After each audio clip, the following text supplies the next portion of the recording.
नमस्कार। प्रांजल ज्ञान गंगा में आप सभी का स्वागत है। हम संक्षिप्त महाभारत का पाठ कर रहे हैं जिसमें कि वन पर्व चल रहा है। कल हमने इसी वन पर्व के अंतर्गत भगवान राम की सुग्रीव से मित्रता और वाली के वध की कथा को पढ़ा था। अब हम आगे कथा में त्रिजटा का स्वप्न, रावण का प्रलोभन और सीता का सतीत्व की कथा को पढ़ेंगे, जो कि इस प्रकार है। तो चलिए कथा शुरू करते हैं। अब मार्कंडे जी कहते हैं, काम के वशीभूत हुए रावण ने सीता को लंका में ले जाकर एक सुंदर भवन में ठहराया। वह भवन नंदनवन के समान मनोहर उद्यान के भीतर अशोक वाटिका के निकट बना हुआ था।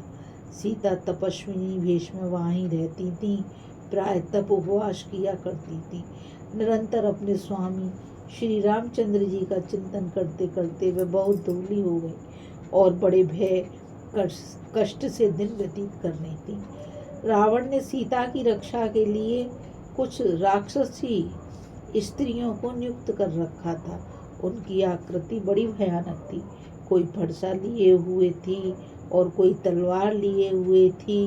किसी के हाथ में त्रिशूल था तो किसी के हाथ में मुद्दर। कोई जलती हुई लाठी लिए रहती थी। वे सब के सब सीता को सब ओर से घेरकर बड़ी सावधानी के साथ रात दिन उनकी रक्षा करती थी। वे बड़े विकट भेष बनाकर कठोर स्वर में सीता को धमकाती हुई आपस में कहती थी, आओ हम सब मिलकर इसको काट डालें और तिल के समान टुकड़े टुकड़े कर कर बांट कर खा जाएं। उनकी बातें सुनकर एक दिन सीता ने कहा, बहनों तुम लोग मुझे जल्दी खा जाओ। अब इस जीवन के लिए तनिक भी लोभ नहीं है। मैं अपने स्वामी कमल लोचन भगवान राम के बिना जीना ही नहीं चाहती। प्राण प्यारे के वियोग में निराहारी रहकर अपना शरीर सुखा डालूंगी, किंतु उनके सिवा दूसरे किसी पुरुष का कहा नहीं मानूंगी। इस बात को सत्य जानो और इसके बाद जो कुछ करना हो वो करो। सीता की बात सुनकर वे भयंकर शब्द करने वाली राक्षसियां रावण को सूचना देने के लिए चली गई। उनके चले जाने पर एक त्रिजटा नाम की राक्षसी वहां रह गई। वह धर्म को जानने वाली और प्रिय वचन बोलने वाली थी। उसने सीता को धीरज बंधाते हुए कहा, अरे सखी, मैं तुझसे कुछ कहना चाहती हूँ। मुझ पर विश्वास कर बेटी और अपने हृदय से भय को निकाल दे। यहाँ एक श्रेष्ठ राक्षस रहता है जिसका नाम अविद्य है। वह वृद्ध होने के साथ ही बड़ा बुद्धिमान है और सदा श्री रामचंद्र जी के हित चिंतन में लगा रहता है। उसने तुमसे कहने के लिए यह संदेश भेजा है, तुम्हारे स्वामी महाबली भगवान राम अपने भाई लक्ष्मण के साथ कुशल पूर्वक हैं। वे इंद्र के समान तेजस्वी वानर राज सुग्रीव के साथ मित्रता करके बेटा तुम्हें छुड़ाने का प्रयास कर रहे हैं। अब रावण से भी तुम्हें भय नहीं मानना चाहिए, क्योंकि नलकुवर ने जो उसको शाप दे रखा है उसी से तुम अभी तक सुरक्षित हो। एक बार रावण ने नलकुवर की स्त्री रंभा का स्पर्श किया था, इसी से उसको शाप हुआ। अब वह अजितेंद्रिय राक्षस किसी भी पर स्त्री को विवश करके उस पर जबरदस्ती नहीं कर सकता। तुम्हारे स्वामी श्री रामचंद्र जी लक्ष्मण को साथ लेकर शीघ्र ही यहाँ आने वाले हैं बेटा। उस समय सुग्रीव उनकी रक्षा में रहेंगे। भगवान राम अवश्य ही तुम्हें यहाँ से छुड़ा ले जाएंगे। मैंने भी अनिष्ट की सूचना देने वाले घोर स्वप्न देखे हैं, जिनसे रावण का विशाल काल निकट जान पड़ता है। मैंने सपने में देखा है कि रावण का सिर मुड़ दिया गया है। उसके सारे शरीर में तेल लगा है और वह कीचड़ में डूब रहा है। यह भी देखने में आया है कि गधों से जुते हुए रथ पर खड़ा होकर बारंबार नाच रहा है। उसके साथ ही ये कुंभकर्ण आदि भी मूड़ मुड़ाए, लाल चंदन लगाए, लाल लाल फूलों की माला पहने नंगे होकर दक्षिण दिशा को जा रहे हैं। केवल विभीषण ही श्वेत छत्र धारण किए, सफेद पगड़ी पहने, श्वेत पुष्प और चंदन से चर्चित हो श्वेत पर्वत के ऊपर खड़े दिखाई पड़े हैं। विभीषण के 4 मंत्री भी उनके साथ उसी भेष में खड़े हैं, अतः ये लोग उस आने वाले महान भय से मुक्त हो जाएंगे। हे सखी, मैंने स्वप्न में यह भी देखा है कि भगवान राम के बाणों से समुद्र सहित संपूर्ण पृथ्वी आच्छादित हो गई है, अतः यह निश्चय है कि तुम्हारे पतिदेव का श्रेयस समस्त भूमंडल में फैल जाएगा। सीते, अब तुम शीघ्र ही अपने पति और देवर से मिलकर प्रसन्न होगी। त्रिजटा की बातें सुनकर सीता के मन में आशा बंध गई कि पुनः पतिदेव से मेरी भेंट होगी। त्रिजटा की बात समाप्त होते ही सभी राक्षसियां सीता के पास आकर उसे घेर कर बैठ गईं।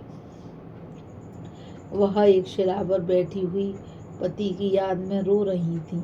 इतने में ही रावण ने आकर उन्हें देखा और कामबाण से पीड़ित होकर उनके पास आया।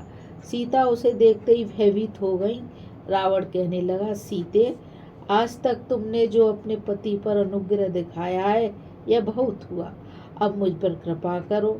मैं तुम्हें अपनी सब स्त्रियों में ऊंचा आसन देकर पटरानी बनाना चाहता हूँ। देवता, गंधर्व, दानव और दैत्य, इन सब की कन्याएं मेरी पत्नी के रूप में यहाँ विद्यमान हैं। 14 करोड़ पिशाच, 28 करोड़ राक्षस और इनके तिगने यक्ष मेरी आज्ञा का पालन करते हैं। मेरे भाई कुबेर की तरह मेरी सेवा में भी अप्सराएं रहती हैं और यहाँ भी इंद्र के समान दिव्य भोग प्राप्त होते हैं। यहाँ रहने से तुम्हारा वनवास का दुख दूर हो जाएगा।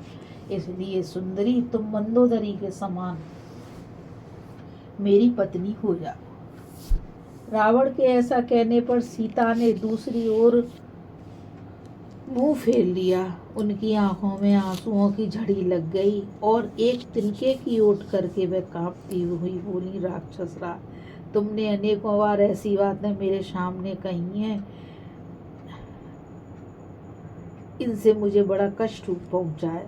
जो भी मुझे भागिन को ये सभी बातें सुननी पड़ रही हैं, तुम मेरी ओर से अपना मन हटा लो।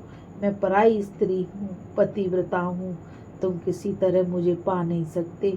यह कहकर सीता अपना मुंह ढककर रोने लगी। उनका कोरा उत्तर पाकर रावण वहां से अंतर्ध्यान हो गया और शोक से डोली हुई सीता राक्षसियों से घिरी वहीं रहने लगी। उस समय त्रिजटा उनकी बहुत सेवा किया करती थी। इस कथा में बस इतना ही। अभी हम कथा में त्रिजटा का स्वप्न, रावण का प्रलोभन और सीता जी के सतीत्व की कथा को पढ़ रहे थे। आगे की कथा में हम सीता की खोज में वानरों का जाना तथा हनुमान जी का श्री रामचंद्र जी से सीता का समाचार कहना की कथा को पढ़ेंगे। और इस कथा में आज मुझ गीता रावत को आज्ञा दीजिए। कल फिर मिलेंगे एक नई कथा के साथ। और मैं आप सभी से यही कहना चाहूँगी जो मैं कहती हूँ कि आप सभी इस चैनल को ज़्यादा से ज़्यादा लाइक करिए, शेयर करिए और इस कथा को आगे बढ़ाने में मेरा सहयोग करिए।